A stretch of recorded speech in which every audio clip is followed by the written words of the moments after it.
नमस्कार दोस्तों, स्वागत है आप सभी का फिर से एक बार मेरे YouTube चैनल पर। आज की कहानी कुछ इस प्रकार है। अच्छे लोगों के साथ ही बुरा क्यों होता है? यह सवाल कई लोगों के मन में आता होगा। मैंने तो किसी का बुरा नहीं किया, फिर मेरे साथ ही ऐसा क्यों हुआ? मैं तो सदैव ही धर्म और नीति के मार्ग का पालन करता हूँ, फिर मेरे साथ हमेशा बुरा क्यों होता है? ऐसे कई विचार अधिकांश लोगों के मन में आते होंगे। ऐसे ही तमाम सवालों के जवाब स्वयं भगवान श्री कृष्ण ने दिए हैं। एक बार अर्जुन भगवान श्री कृष्ण से पूछते हैं कि हे वासुदेव, अच्छे और सच्चे बुरे लोगों के साथ ही बुरा क्यों होता है? इस पर भगवान श्री कृष्ण ने एक कहानी सुनाई। इस कहानी में हर मनुष्य के सवालों का जवाब वर्णित है। श्री कृष्ण कहते हैं कि एक नगर में दो पुरुष रहते थे। पहला व्यक्ति जो बहुत ही अच्छा इंसान था, धर्म और नीति का पालन करता था, भगवान की भक्ति करता था और मंदिर जाता था। वह सभी तरह के गलत कामों से दूर रहता था। वहीं दूसरा व्यक्ति जो कि दुष्ट प्रवृत्ति का था, वो हमेशा ही अनीति और अधर्म के काम करता था। वो रोज मंदिर से पैसे और चप्पल चुराता था, झूठ बोलता था और नशा करता था। एक दिन उस नगर में तेज बारिश हो रही थी और मंदिर में कोई नहीं था। यह देखकर दूसरे उस नीच व्यक्ति ने मंदिर के सारे पैसे चुरा लिए और पुजारी की नज़रों से बचकर वहां से भाग निकला। थोड़ी देर बाद जब वो पहला व्यक्ति दर्शन करने के उद्देश्य से मंदिर गया तो उस पर चोरी करने का इल्जाम लग गया।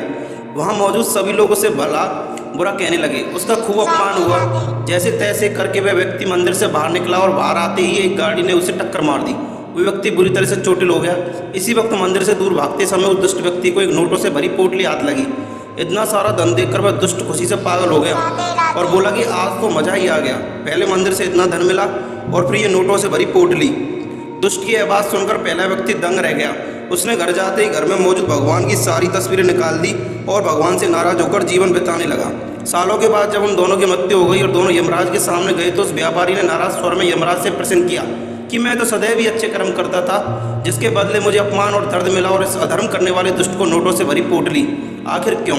उसके सवाल पर यमराज बोले, जिस दिन तुम्हारे साथ दुर्घटना घटी थी वो तुम्हारी जिंदगी का आखिरी दिन था, लेकिन तुम्हारे अच्छे कर्मों की वजह से तुम्हारी मृत्यु एक छोटी सी चोट में बदल गई। वही इस दुष्ट को जीवन में राजयोग मिलने की संभावना थी, लेकिन इसके बुरे कर्मों के चलते वो राजयोग एक छोटे से धन की पोटली में बदल गया। श्री कृष्ण कहते हैं कि भगवान हमें किस रूप में दे रहे हैं, ये समझ पाना बेहद कठिन होता है। अगर आप अच्छे कर्म कर रहे हैं और बुरे कर्मों से दूर हैं तो भगवान निश्चित ही अपनी कृपा आप पर बनाए रखेंगे। जीवन में आने वाले दुखों और परेशानियों से कभी ये न समझें कि भगवान हमारे साथ नहीं है। हो सकता है कि आपके साथ और भी बुरा होने का योग हो, लेकिन आपके कर्मों की वजह से आप उनसे बचे हुए हों। तो ये थी भगवान श्री कृष्ण द्वारा बताई गई एक रोचक कहानी, जिसमें मनुष्यों के अधिकांश सवालों के उत्तर मौजूद हैं। जय श्री कृष्ण। राधे राधे।